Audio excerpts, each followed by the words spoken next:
Hello everyone, welcome to our YouTube channel The Nursing Heights. So in the previous lecture we have discussed regarding the defense mechanisms, and today we will do some questions. We will practice one by one. Okay, so our first question is a pattern of adjustment followed by an individual to relieve anxiety is known as, and the options are compensation, acceptance, third is defence mechanism and fourth one is denial.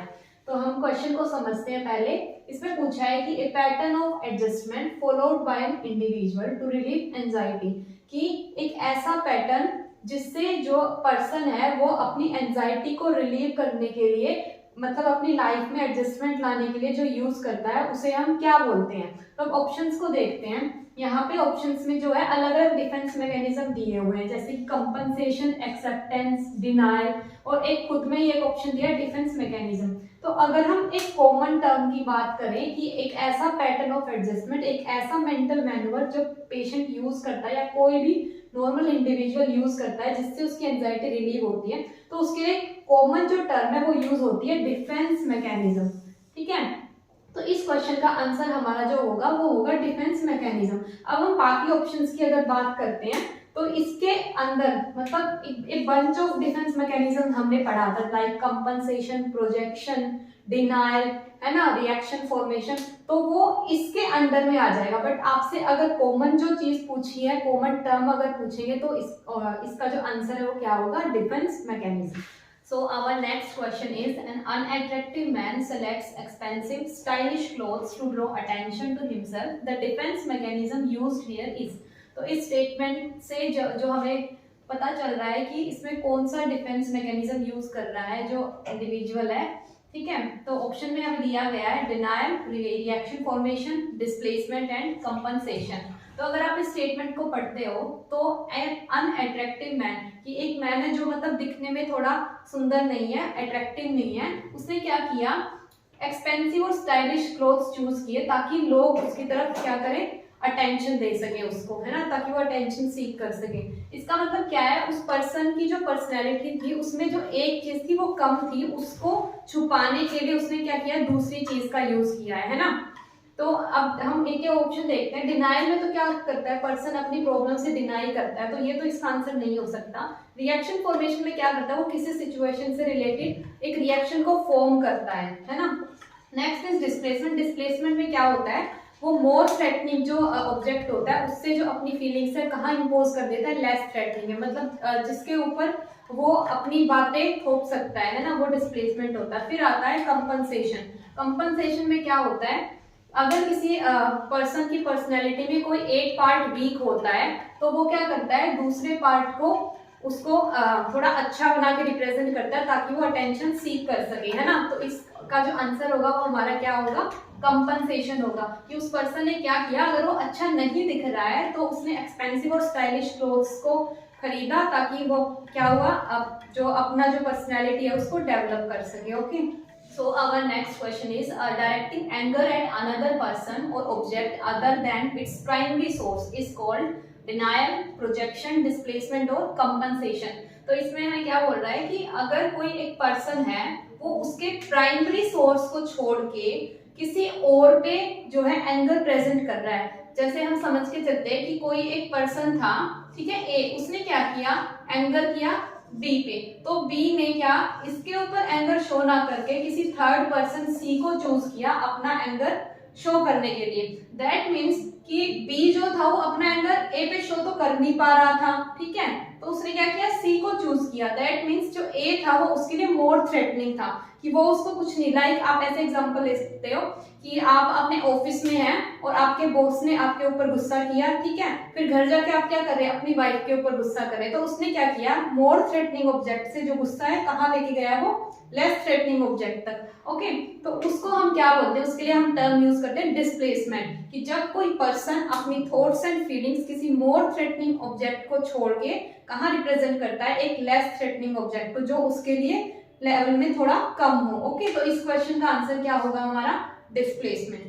Now next is, an individual expressing his failures and difficulties by blaming others is known as, and options are repression, projection, sublimation and denial. Okay, तो इसमें बोल रहा है कि एक individual है जो अपने फेलियर्स और डिफिकल्टीज को कैसे एक्सप्रेस कर रहा है दूसरों को ब्लेम करके। जैसे हम किसी एग्जाम हॉल में है और हम बोल रहे हैं कि मैं तो इसलिए चीटिंग कर रहा था क्योंकि बाकी लोग भी चीटिंग कर रहे थे, उसमें हम क्या है, हम अपनी गलतियां एक्सप्रेस नहीं कर रहे हैं, हम क्या कर रहे हैं, वो गलतियां दूसरों में प्रोजेक्ट कर रहे हैं। ओके, तो ऐसी जो सिचुएशन होती है जिसमें जो इंसान है अपने खुद की कमियों को कहाँ प्रोजेक्ट करता है, दूसरों में प्रोजेक्ट करता है, तो इसको हम प्रोजेक्ट वर्ड से ही हम समझ लेते हैं कि इसका आंसर क्या होगा, प्रोजेक्शन होगा। ओके, रिप्रेशन तो क्या होता है, रिप्रेशन में हम क्या करते हैं, अनकॉन्शियसली उन फीलिंग्स और थॉट्स को भूल जाते हैं, है ना। सब्लिमेशन में हमने प्रीवियस क्वेश्चन में डिस्कस किया था कि आप अपने जो अनएक्सेप्टेबल सोशल बिहेवियर्स होते हैं उनको कंस्ट्रक्टिव एक्टिविटीज में क्या कर देते हो, कन्वर्ट करते हो। And last is denial. Denial में आप क्या करते हो, उस सिचुएशन या उस प्रॉब्लम से डिनाई कर देते हो, ठीक है, कि ये तो मेरे साथ हुआ ही नहीं है, हो ही नहीं सकता है। तो इस क्वेश्चन का आंसर हमारा क्या होगा, projection. Next is when a person retreat or revert to infantile or childish level of behavior is called, and options are suppression, repression, regression and sublimation। अब इसमें क्या है, जो टर्म्स है वो हमें बहुत ही सिमिलर सी लग रही हैं, तो हम क्या करते हैं, ऐसे क्वेश्चंस में बहुत बार कंफ्यूज हो जाते हैं, ठीक है। बट इसमें आप ना जो कीवर्ड्स हैं उनको ध्यान रखना। जैसे हमने डिस्कस किया था हमारे प्रीवियस वीडियो में कि जब भी कोई डिफेंस मैकेनिज्म का क्वेश्चन ऐसा आता है जिसमें वो जो पर्सन है वो क्या कर रहा है, अपने प्रीवियस स्टेजेस ऑफ डेवलपमेंट में पहुंचता है, तो उसके लिए हमेशा मतलब वो पहले वाले स्टेजेस में जा रहा है, उसके लिए हम क्या वर्ड यूज करते हैं, रिग्रेशन, ठीक है। तो ऐसे में आप आंख बंद करके जो मार्क कर सकते हो वो आंसर रिग्रेशन मार्क कर सकते हो, ठीक है। बट फिर भी आपको क्वेश्चन को पूरा 1 मिनट देना है, ऑप्शंस को अच्छे से समझना है, उसके बाद ही मार्क करना है ना। तो इसमें बोल रहा है व्हेन अ पर्सन रिट्रीट और रिवर्ट टू एन इन्फेंटाइल और चाइल्डिश लेवल ऑफ बिहेवियर, मतलब वो अपनी, अभी अगर वो एडल्ट है तो वो क्या है, अपनी प्रीवियस जो स्टेजेस ऑफ डेवलपमेंट है दैट इज चाइल्डिश बिहेवियर वो शो कर रहा है, तो इसका मतलब वो क्या जा रहा है, रिग्रेशन में जा रहा है ना। तो इस क्वेश्चन का आंसर हमारा क्या होगा, रिग्रेशन। और टर्म्स को बहुत अच्छे से देखना है, कई बार हम सी ना मार्क करके बी मार्क कर देते हैं, मतलब हम बहुत जल्दी में होते हैं, ठीक है। तो अच्छे से ऑप्शंस को देखना है, तभी मार्क करना है, ठीक है। बाकी सब जो है, जैसे रिप्रेशन है, रिप्रेशन पहले क्वेश्चन में भी आया था कि उसमें हम अनकॉन्शियसली क्या है, अपने थॉट्स को भुला देते हैं। सप्रेशन में हम कॉन्शियसली थॉट्स को भुलाते हैं, है ना। ये दोनों टर्म्स में बहुत कंफ्यूजन रहता है। Last is sublimation. सब्लिमेशन वही है, अनएक्सेप्टेबल बिहेवियर को क्या करते हैं हम, एक्सेप्टेबल बनाने के लिए कंस्ट्रक्टिव एक्टिविटीज में उसको ट्रांसफॉर्म कर देते हैं। तो हमारे इस क्वेश्चन का आंसर क्या होगा, regression. Next is 50-year-old Mohan diagnosed as rectal cancer, and his response to the diagnosis is that nothing is wrong, it is just hemorrhoids.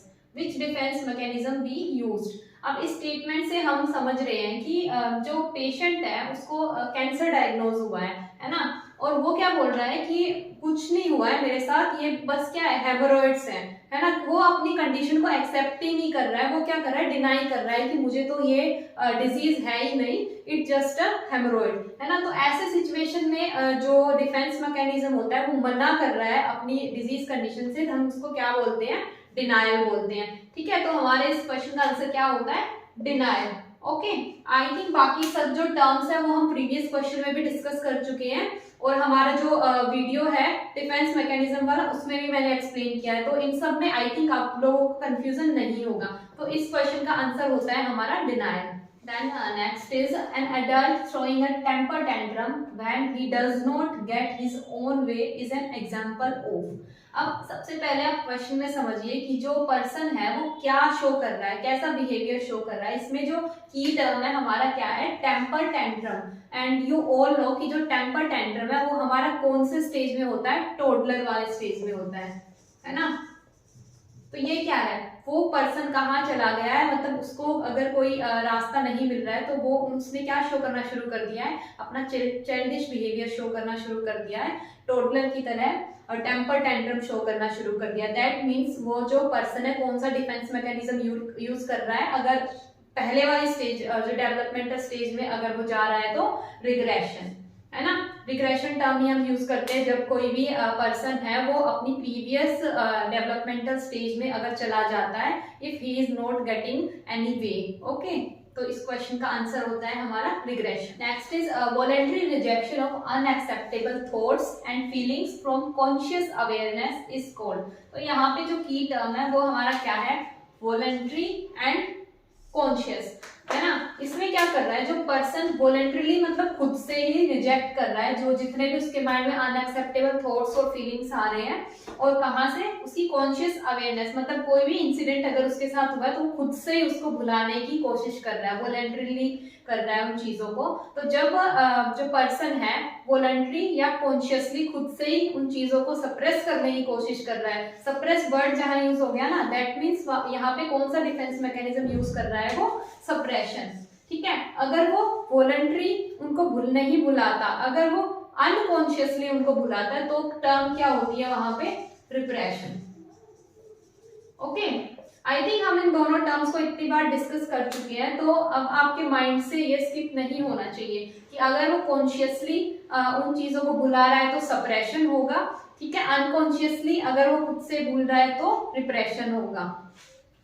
Now, finding a logical reason for the things that one wants to do, sour grapes mechanism is, जैसे कि हमने discuss किया था कि अगर कोई भी person है वो क्या करता है, किसी भी चीज का रेशनल देता है, उसने कोई भी सोशली अनअप्रूव्ड बिहेवियर शो किया और उसके बाद वो सोशली जो एक्सेप्टेबल रेशनल्स होते हैं वो देता है, ठीक है। तो उसमें वो क्या यूज कर रहा है, रेशनलाइजेशन यूज कर रहा है। या फिर हम इसको ऐसे समझ सकते हैं, जैसे हमारे वो स्टोरी है उसमें क्या होता है, वो जो फोक्स है वो क्या है, ग्रेप्स तक पहुंच ही नहीं पाती है, तो वो क्या बोलती है कि ग्रेप्स आर सोर, है ना। वो क्या दे देती है, इस चीज का रेशनल दे देती है।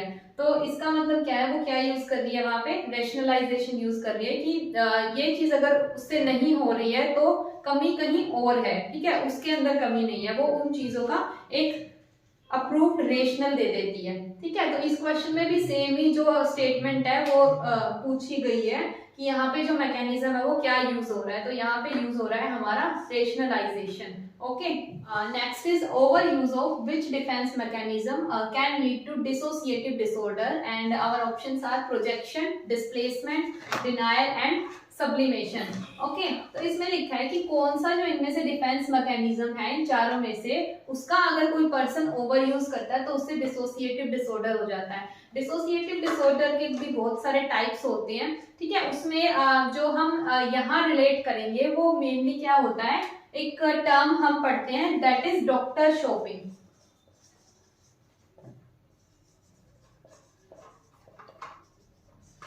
है ना। इसमें जो है वो पर्सन क्या करता है, जैसे अगर उसको कोई मतलब अंदर कोई भी जो है डिजीज कंडीशन से वो फेस नहीं कर रहा है, पर वो क्या करता है, कुछ ऐसे सिम्टम्स और साइंस ऐसे शो करता है कि नहीं नहीं मुझे तो ये प्रॉब्लम है, तो इस चक्कर में वो क्या करता है, एक डॉक्टर के पास जाता है, फिर वो दूसरे डॉक्टर के पास जाता है, पर क्या होता है, क्लिनिकली उसको कोई वैसा कंडीशन डायग्नोज नहीं होता है। ओके, तो ये भी किसके अंडर में आता है, हमारे डिसोसिएटिव डिसऑर्डर में आता है, ठीक है। तो इसमें जब जो हम ओवर यूज जब डिनायल का कर लेते हैं ना, कि हम उस कंडीशन से मना करते रहते हैं, नहीं मुझे तो ये प्रॉब्लम है ही नहीं, ये तो मेरे साथ हो ही नहीं सकता, तो इसमें क्या आता है, इंसान की जो पर्सनैलिटी है ना उसमें चेंजेस आने लग जाते हैं, ठीक है। तो डिसोसिएटिव डिसऑर्डर में जैसे कि मल्टीपल पर्सनैलिटी डिसऑर्डर्स वगैरह पेशेंट को हो सकते हैं, तो यहाँ पे हमारा आंसर होगा डिनायल। डिनायल का अगर हम ओवर यूज करते हैं तो उससे क्या हो सकता है, डिसोसिएटिव डिसऑर्डर होने के चांसेस होते हैं। Okay, okay, next is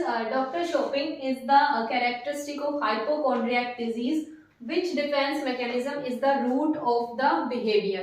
Okay, and the options are denial, suppression, undoing and sublimation. अभी प्रीवियस क्वेश्चन में जो हमने डिस्कस किया था उसमें क्या हमने जो डॉक्टर शॉपिंग टर्म थी उसको समझा था कि उसमें एक पर्सन क्या करता है, वो डिनाई करता जाता है कि उसको कोई पैथोलॉजी है, वो ऐसे बोलता है, बट जो डॉक्टर्स हैं वो क्लिनिकली क्या डायग्नोस करते हैं कि उसको कुछ नहीं हुआ है ना, तो उसको साइकोलॉजिकली ऐसे लगता है कि हाँ उसको ये प्रॉब्लम हो गई है, ठीक है। तो जब जो इसका कोज होता है या जो बिहेवियर इसका जो रूट होता है वो क्या होता है, डिनायल होता है, ठीक है, क्योंकि उस पर्सन को वो चीजें एक्सेप्ट करने की जो है अभी उसने सीखा ही नहीं है एक्सेप्ट करना, है ना।